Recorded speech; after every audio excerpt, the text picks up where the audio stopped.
चीन, वो पहला मुल्क जिसने इस वायरस को शिकस्त दी। न्यूजीलैंड ने भी कोरोना के खिलाफ जंग जीतने का ऐलान कर दिया, लेकिन सुपर पावर समेत कई मजीद तरक्की याफ्ता ममालिक अभी कोरोना के खिलाफ अभी भी हम देख रहे हैं कि अभी भी लड़ रहे हैं, कामयाबी नहीं समेट सके। पाकिस्तान वो मुल्क है जो मुआशी तौर पर इस काबिल नहीं है कि उसे मुकम्मल तौर पर बंद किया जा सके, क्योंकि यहाँ भूख सबसे बड़ा मसला है, बेरोज़गारी दूसरा बड़ा मसला है, दीगर बीमारियाँ तीसरा बड़ा मसला है, और फिर ये कोरोना। अगर कोरोना से बचाव के लिए मुल्क बंद कर दिया तो साइल यकीनी तौर पर बेकाबू हो सकते हैं। वज़ीर-ए-आज़म इमरान खान साहब समेत तकरीबन हर सियासतदान, डॉक्टर, आलिम दीन, मीडिया, जो भी इस मुल्क का स्टेक होल्डर है, वो ये बारहा बता रहा है कि इस वबा का इलाज सिर्फ़ और सिर्फ एहतियात है, क्योंकि जब इलाज नहीं है तो फिर एहतियात ही है। पूरी दुनिया ही इसकी लपेट में है, और अगर पाकिस्तान का हाल खुदा ना ख्वास्ता अमेरिका या ब्राज़ील जैसा हो गया तो यहाँ क़यामत से पहले क़यामत आ जाएगी। इतना संगीन ख़तरा, इतनी संगीन बीमारी, इतने संगीन मसाइल, और इस पर हमारी आवाम का जो एक बिहेवियर है वो देखें सर। पूरी दुनिया कोरोना से मुतासिर होने के बावजूद हमारे रवैये इतने, क्या मैं बोलूँ, गैर जिम्मेदाराना, इतने गैर संजीदा, ऐसा ही ना नाजरीन, इतने गैर जिम्मेदाराना, कोई रिस्पॉन्सिबिलिटी सेंस है ही नहीं, ना मुजाहिरा किया जा रहा है। इतने गैर संजीदा हैं लोग कि ना हमें अपने बच्चों की ज़िंदगी का ख्याल है, ना हमारे घर में जो बुज़ुर्ग हैं हमें उनकी सेहत का कोई ख्याल है।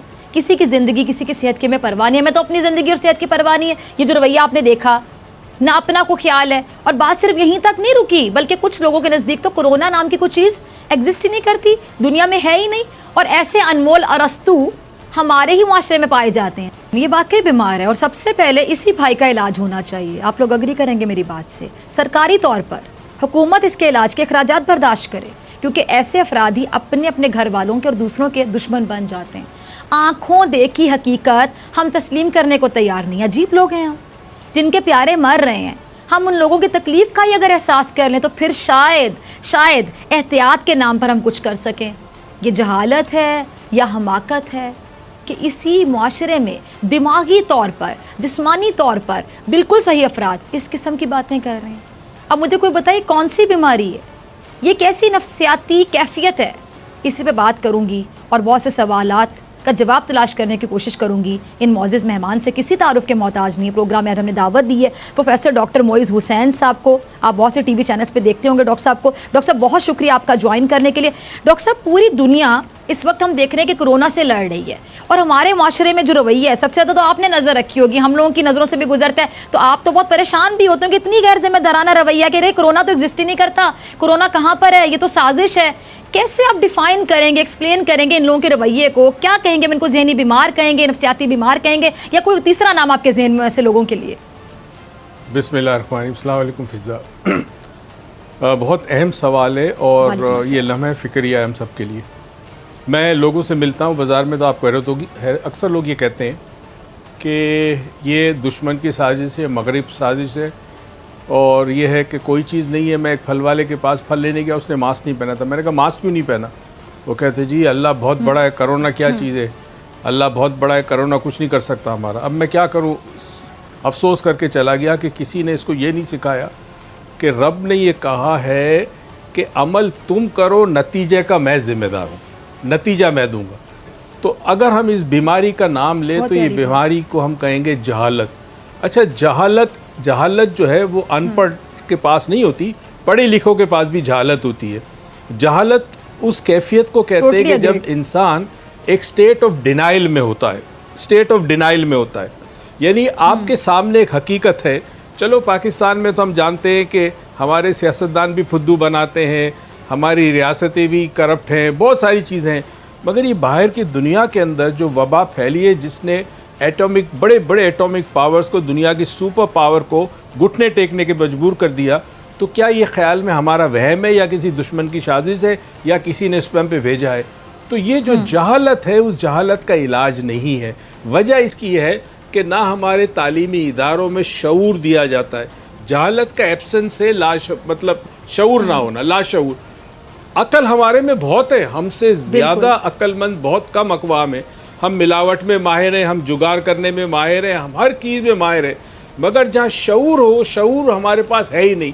शायद वजह एक हमें दिया नहीं गया। तो अब यहाँ जो बहुत बड़ा मसला होने वाला है वो सिर्फ आवाम का नहीं है। मैं आपको एक छोटी सी बात बताऊँ, मुझे हैरत है, हमारे यहाँ इतने बड़े बड़े जी। सियासतदान बैठे हैं, वजीर बैठे हैं, उनमें से बहुत पढ़े लिखे हैं, हमारे यहाँ बड़े बड़े एडवाइज़र बैठे हैं, क्या इतनी समझ नहीं है उनमें कि अगर आप बाज़ार खोलते हैं कुछ घंटों के लिए तो चूंकि लिमिटेड टाइम पीरियड होगा तो आवाम का रश बढ़ेगा।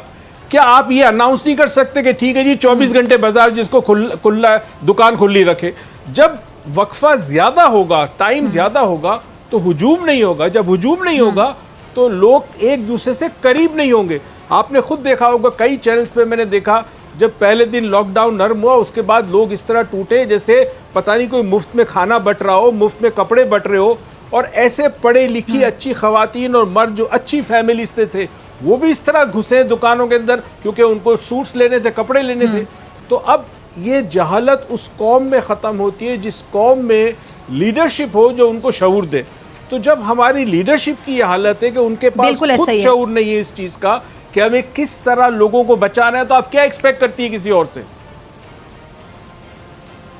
अच्छा डॉक्टर साहब, मुझे ये बताइए कि नफ्सियाती तौर पे ये भी एक बहुत बड़ा इशू है कि जी अभी कितना फियर है, इतनी एंजाइटी फैली हुई, बाकायदा मतलब मुझे एंजाइटी हो गई थी कि यार ये कोरोना क्या चीज़ है। आपके घर में बेशुमार लोग होंगे जो परेशान होंगे, हम एहतियात करें, सिर्फ एहतियात कर सकते हैं। मुझे बताइए कि ऐसे हालात में ईद के कपड़े लिए जा रहे हैं, चले बच्चे जिद करते हैं आप उनके कपड़े तो ले लेते हैं, बच्चों को नहीं आप समझा सकते कि कोरोना की वजह से हम शॉपिंग नहीं कर रहे, लेकिन बड़े लोगों को भी शौक है कि मैंने कपड़े लेने हैं, मैंने जूते लेने हैं नए। ऐसे हालात में कौन देखेगा? सोशल डिस्टेंसिंग की हमें बाकायदा हिदायत दी गई है, हम कहाँ लेके जाएंगे वो कपड़े, कहाँ पहन के जाएंगे जब हमें जाना ही नहीं कहीं पे? हमने अपने घर में लोगों को दावत नहीं देनी, इतने लोगों को इकट्ठा ही नहीं करना। पहला पॉइंट ये कि आप अपनी जान को हथेली पे रख के अपने जहन को सुकून देने के लिए कि शॉपिंग करना चाह रहे हैं तो जाहिर बात है आप अपने जहन को सुकून देना चाह रहे हैं, इसको जरा नफ्सियाती तौर पर डिफाइन कीजिए कि आप जान हथेली पे रख के जिंदगी को खतरे में डाल के एक थोड़ी सी रिलैक्सेशन लेना चाह रहे हैं कि शॉपिंग करने से मजा आएगा। फिजा, मैं चंद बुनियादी प्रॉब्लम्स बता रहा हूं जो हमारे साथ हुए हैं। जब पाकिस्तान बना उस वक्त एक नारा लगाया गया कि पाकिस्तान का मतलब क्या, ला इलाहा इल्लल्लाह। पाकिस्तान का मतलब ला इलाहा इल्लल्लाह नहीं होना चाहिए था, पाकिस्तान का मकसद ला इलाहा इल्लल्लाह होना चाहिए था। मतलब और मकसद में बड़ा फ़र्क है। चूँकि मकसद नहीं था तो यहाँ पे अल्लाह ताला का वो निज़ाम जो राइज होना चाहिए था वो नहीं हुआ, और उस निज़ाम का सबसे बड़ा जो इंडिकेटर है वो ये है कि अदल और इंसाफ होता, वो नहीं हुआ। तो वहाँ से हमने गलती की। अब उसके बाद दूसरी चीज़ मैं आपको बताऊँ, जब कोरोना के ख़िलाफ़ बातें हुई और कोरोना की पता चला कि दुनिया में कोरोना फैला, पाकिस्तान में आया, हमने एक गलत स्लोगन बनाया। स्लोगन क्या था? और मुझे अफसोस है किसी ने सोचा नहीं। देखिए, मैं माइंड साइंटिस्ट हूँ।